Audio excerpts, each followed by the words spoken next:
yo, this thing right here, well, hold up. This thing right here, game changer for anybody that's using the Sony a7 III and trying to film themselves, and it's dirt cheap.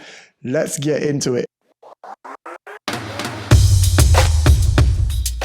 But first and foremost, welcome to Creative Tech Lab. My name is Leo. This is probably your first time here. If it is, all I ask is that you stick around, give the video a chance, and then if you like it, do all the things that YouTubers tell you to do down at the bottom and mash up all the little buttons. Them. Big up to everybody that has subscribed and decided to join our small but growing community. I'm always humbled. We're up to about 3,500 people, so it's not a small party anymore, but we're still growing. So just want to shout those people out to start every single video because I really do appreciate it. But let's talk flip up screens. Flip up screens has been all the rave here on the YouTube platform, of course, with the Sony a7S III, and I haven't said much about that yet because I actually haven't been one of those fortunate people to get one in my hands. They even had a flip-up screen on the ZV-1, which I feel like somebody should have sent me that because I do fairly well with my compact camera content like the RX100. But anyway, Sony will fix that later. But even though everyone on the platform is talking about new cameras, the Sony a7 III is still an amazing hybrid camera. It's a camera that I'm shooting on right now. One of the biggest drawbacks though is when it is that you are trying to film things like this, you do not have a flip-up screen, and I oftentimes find myself when it is that I'm trying to vlog reaching for this right here, the Sony a6400, well, because it does have a flip-up screen. And even though I love the image on the a7 III to the a6400, oftentimes I don't want to have to be playing the guessing game of is my exposure right, is my composition right, have I gone over the 30-minute record limit, are the lights in the background still popping? These are all issues that I've run into before. But the homies Chris Brockhurst and Terry Warfield did videos on this product. I decided to go ahead and give it a shot because it was so cheap.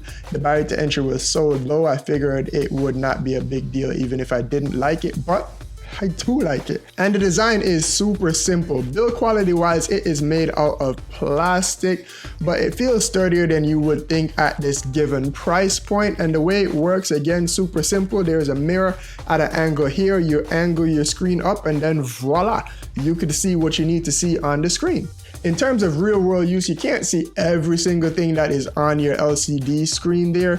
But for the things that I'm checking for, which is mainly your composition, your focus, and your exposure, you can see those things as you need to in the frame of this mirror here. And again, it's more than sufficient in terms of being able to see what I need to see, which is usually my histograms and my focus. Sometimes I'm also checking my frame rates because a lot of times when you're vlogging, you might be holding the camera up like this. You turn it around, you may switch frame rates, and it depends on what you're shooting there. You may get something in slow motion. Switch back, you may forget, but if you have it up on your screen, you can see if you're at 4K there just by tilting the screen up or down just to make sure you can see the whole screen there. And it just slides into the cold shoe on the top of the camera, and then there's an additional cold shoe here for you to put your microphone on top. I'm using the Rode Video Micro or the Movo mics there, so they're a little bit smaller, but they fit back right on top there. And then again, you have your perfect vlogging setup for either shooting something like this or when you're out holding it up on a GorillaPod or just with the camera, you have the perfect vlogging camera because you can see yourself and you can have your microphone set up there.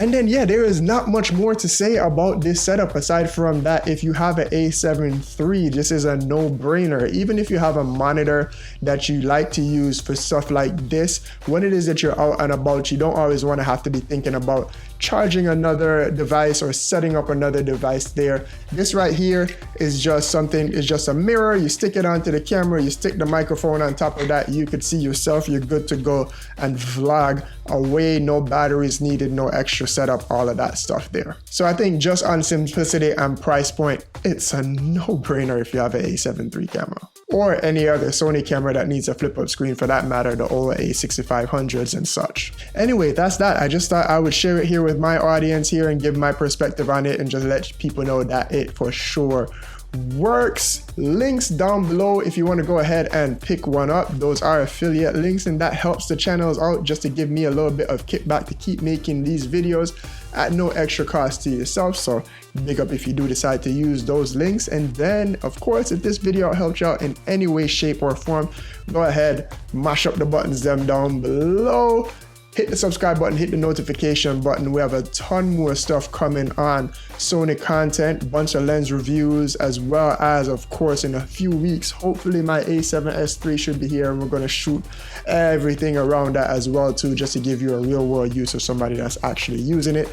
Until then, I will see you in the next video. Stay creative, keep creating, big up yourself. Peace.